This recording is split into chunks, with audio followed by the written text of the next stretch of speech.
இறைவனை வணங்கி SS tax heel சேனலுக்கு உங்களை வரவேற்கிறேன். வணக்கங்க. 30 டே கொலஸ்ட்ரால் ரிவர்சல் சேலஞ்சோட முதல் நாள் இன்னைக்கு. இன்னைய வீடியோ மட்டும் கொஞ்சம் டீட்டெயில்டாக இருக்கும். அடுத்தடுத்து வர்றது ஷார்ட்ஸாகவே கொடுத்துட்றேன். ஏன்னா சேம் ரொட்டீன் தான் இனி 30 டேஸ் வந்து ஃபாலோ பண்ண போகிறோம். டே 1ஓட நம்மளோட 5 கேட்டகரியில் மொதல் கேட்டகரியான ஃபுட்டில் என்னென்னலாம் பண்ணேன்னு கொஞ்சம் டீட்டெயில்டாக பார்க்கலாம். நான் இன்ட்ரொடக்ஷன் வீடியோவில் கொடுத்தது ஞாபகம் இருக்கும்னு நினைக்கிறேன். ஃபுட் கேட்டகரியை பொறுத்தளவுக்கு ஒரு மீல் ஃப்ரூட், ஒரு மீல் கிரைன்ஸ், ஒரு மீல் வெஜிடபிள்ஸ்னு பிளான் பண்ணியிருந்தோம். ஆனால் இன்றைக்கி வந்து நான் மார்னிங் ஃபாஸ்டிங் இருந்ததுனால பிரேக்ஃபாஸ்ட்டு ஸ்கிப் பண்ணிட்டேன். ஸோ சாப்பிடல. அடுத்து லன்ச் பார்த்தோன்னா 250 கிராம் பாயில்டு ரைஸ் எடுத்துக்கிட்டேன். அதோட வெஜிடபிள்ஸ் ஒரு 250 கிராம் எடுத்துக்கிட்டு நம்ம நார்மலாக வீட்டில் எல்லாருக்கும் பண்ணுற குழம்பு தான் இன்றைக்கி நான் சாம்பார் பண்ணியிருந்தேன். அதோடு சேர்த்து சாப்பிட்டேன். காலையில் பழங்கள் எடுக்காததுனால மதிய உணவோட ஒரு வாழைப்பழம் சேர்த்துக்கிட்டேன். அடுத்து டின்னருக்கு போனோன்னா டின்னர் வந்து வெஜிடபிள்ஸை சூஸ் பண்ணிக்கிட்டேன். ஸோ சாட்டேட் வெஜிடபிள்னு சொல்லுவாங்க, லைட்டாக வதக்கி பண்ணுற மாதிரி. 1/2 கிலோ எல்லா காய்கறியும் கலந்த மாதிரி வெயிட் போட்டு எடுத்துக்கிட்டேன். அதுக்கப்புறம் அதை கட் பண்ணி லைட்டாக வதக்கி கொஞ்சம் பன்னீர் ஒரு 450 கிராம் வெஜிடபிள்ஸும் 50 கிராம் பன்னீரும் சேர்த்து அதை ரெடி பண்ணி அதை டின்னராக முடிச்சிட்டேன். என்னென்ன காய்கறிகள்லாம் சேர்த்தேங்கிற ஃபுல் லிஸ்ட் வேணும்னா கமெண்ட்டில் டின்னர் இல்லை வெஜிடபிள்னு ஷேர் பண்ணுங்கள். அடுத்த வீடியோவில் ஃபுல் லிஸ்ட் கொடுக்குறேன். அண்ட் எப்படி செஞ்சேன்னு தெரிஞ்சுக்கணுன்னா அதையும் சொல்லுங்கள். இன்னும் கொஞ்சம் விரிவாக சொல்கிறேன்.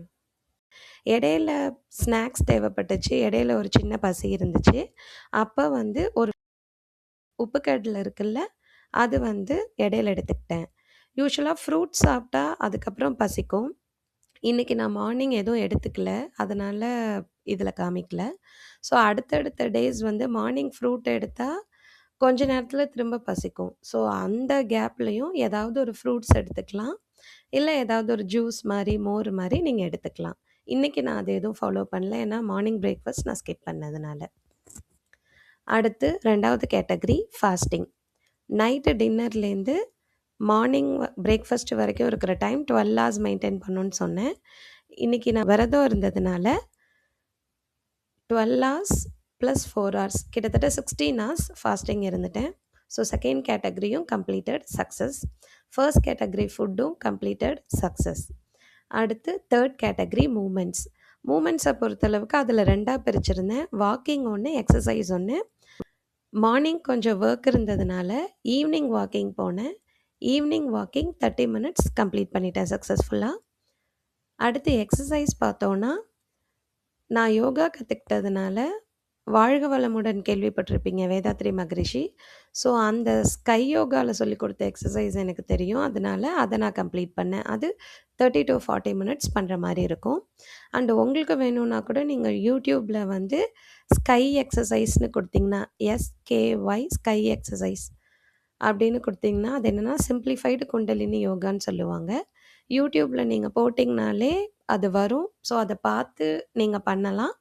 இல்லைனா அது ஒரு தடவை பார்த்து கற்றுக்கிட்டும் பண்ணலாம். இல்லை வேறு எந்த எக்ஸசைஸ் வேணாலும் நீங்கள் பண்ணலாம். ஸோ இன்றைக்கான தேர்ட் கேட்டகரி மூமெண்ட்ஸும் completed. Minimum 30 minutes walking and minimum 30 minutes exercise completed. அதுக்கப்புறம் யூஸ்வலாகவே நான் நைட்டு சாப்பிட்டதுக்கப்புறம் கொஞ்சம் ஒர்க்லாம் முடித்ததுக்கப்புறம் ஒரு மைல்டு வாக் ஒன்று போவேன். டைம் இருந்துச்சுன்னா சாப்பிட்டு 10 நிமிஷத்துக்கு அப்புறமே போவேன். இன்கேஸ் வேலை இருந்துச்சுன்னா வேலையை முடிச்சுட்டு அதுக்கப்புறமா போவேன். ஸோ 20 மினிட்ஸ் நைட் வாக்கும் இன்றைக்கி அடிஷ்னலாகவே பண்ணேன். அடுத்து fourth category sleep. Minimum 6 to 7 hours per day தூங்கணும். ஸோ நேற்றே நைட்டு 11 o'clock தூங்கினேன். இன்றைக்கி காலையில் 5:30 கிட்டே எந்திரிச்சிட்டேன். உங்களுக்கு இந்த டைம் எந்திரிக்கிறது செட் ஆகலைன்னா இனிஷியலாக கொஞ்ச நாளைக்கு நீங்கள் அலாரம் வச்சு எந்திரிச்சிக்கோங்க. ஸோ ஸ்லீப் கேட்டகரியும் கம்ப்ளீட்டட் சக்ஸஸ்ஃபுல்லி. அடுத்து லாஸ்ட் கேட்டகரி மெடிடேஷன். மார்னிங் ஒரு 5 நிமிஷம் முடிஞ்சால் எந்திரிச்ச உடனேவே ப்ரஷ் பண்ணிவிட்டு அதை ஃபர்ஸ்ட் வேலையாக பண்ணலாம். ஸோ நான் இன்றைக்கி மார்னிங் 5 மினிட்ஸ் மெடிடேஷன் முடிச்சிட்டேன். அடுத்து நைட்டு தூங்க போகிறதுக்கு முன்னாடி ஒரு 10 மினிட்ஸ் மெடிடேஷன், அதுவும் நான் பண்ணேன். மெடிடேஷன் பிகினர் ஃப்ரெண்ட்லியாக சிம்பிளாக பண்ணுற மாதிரி அடுத்து வர வீடியோவில் நான் தனியாகவே கொடுக்குறேன். இப்போ மெடிடேஷனோட சேர்ந்து மன அமைதிக்காக இன்னொரு விஷயமும் பண்ணுறோம். அது நான் அந்த இன்ட்ரோடக்ஷன் லிஸ்ட்டில் கொடுக்கல. ஜேர்னலிங்னா டைரி எழுதுகிற பழக்கம் தான். அதை எப்படி இதுவரைக்கும் டைரி எழுத பழக்கம் இல்லாதவங்களுக்கு எப்படி சிம்பிளாக அதை கொண்டு வரலாங்கிறதையும் நான் தனி வீடியோவாக சொல்கிறேன். ஸோ இப்போ சிம்பிளாக சொல்லணும்னா, மார்னிங் மெடிடேஷன் முடித்த உடனேவே ஒரு டைரி இதுக்குன்னு தனியாக வச்சுட்டு, இன்னைய டேட் போட்டு இன்னைக்கான இன்டென்ஷன் செட் பண்ணுறது. அதாவது இந்த நாள் எப்படி நான் இருக்கணும்னு நினைக்கிறேன். ஃபார் எக்ஸாம்பிள், நான் இன்னைக்கு காமாவும் ரிலாக்ஸாகவும் என்னோட வேலைகளை கையாளணும்னு நினைக்கிறேன் அப்படின்னு நீங்கள் எழுதலாம். அதே மாதிரி தூங்குறதுக்கு முன்னாடி மெடிடேஷன் பண்ணுறேன்ல, மெடிடேஷன் பண்ணி முடித்த உடனே இன்னைக்கு லை இன்னைக்கு நாளில் எனக்கு நடந்த நல்ல விஷயங்களை 1லேருந்து 10 எழுதுவேன். நீங்கள் இனிஷியலாக ஸ்டார்ட் பண்ணுறதுனால ஒரு 5 விஷயம் மட்டும். ஏன்னா இது வந்து நம்மளோட எண்ணத்தை பாசிட்டிவான விஷயங்களை பார்க்குறத நோக்கி திருப்பும். எப்படி சொல்லணும்னா, நம்மள தண்ணி குடிக்கணும்னு நினைக்கிறோம், தாகமாக இருக்குது. அப்போ நம்ம வீட்டில் தண்ணி தீர்ந்து போகாமல் அவைலபிளாக இருக்குது. அதுக்கு நன்றி சொல்லலாம். இன்றைக்கி ஒரு நாள் உண்மையிலேயே நான் ரொம்ப ஹெல்த்தியாக இருந்தேன். அதுக்கு நன்றி சொல்லலாம். ஏன்னா எந்த ஒரு உடல் உபாதைகளும் எனக்கு வரல. ஃபீவரோ தலைவலியோ வரல. அதுக்கு நான் நன்றி சொல்லலாம். இந்த மாதிரி சின்ன சின்ன விஷயங்களெல்லாம் கூட கண்ணை மூடி யோசித்து அந்த டைரியில் நம்ம நோட் பண்ணலாம். இது வந்து நைட் ஜேர்னலிங். ஸோ இதுவும் மெடிடேஷன் ப்ளஸ் ஜேர்னலிங் பண்ணோன்னா நம்ம மைண்டு காம் ஆகும். நம்ம மைண்டு வந்து நம்மளுக்கு நடக்கிற நல்ல விஷயங்களை அதிகமாக யோசிக்கவும் சேகரிக்கவும் ஆரம்பிக்கும். நம்மளுக்கு ஒரு நல்ல பாசிட்டிவிட்டியை வந்து அது கொடுக்கும்.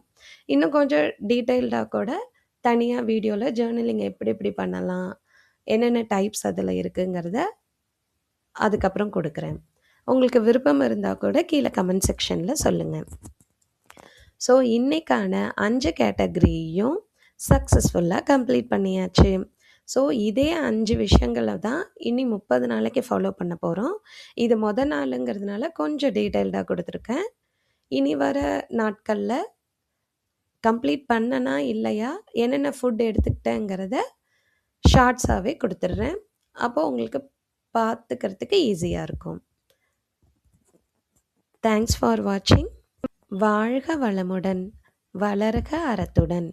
உங்களோட மேலான கருத்துக்களை மறக்காமல் கமெண்ட் செக்ஷனில் ஷேர் பண்ணுங்கள்.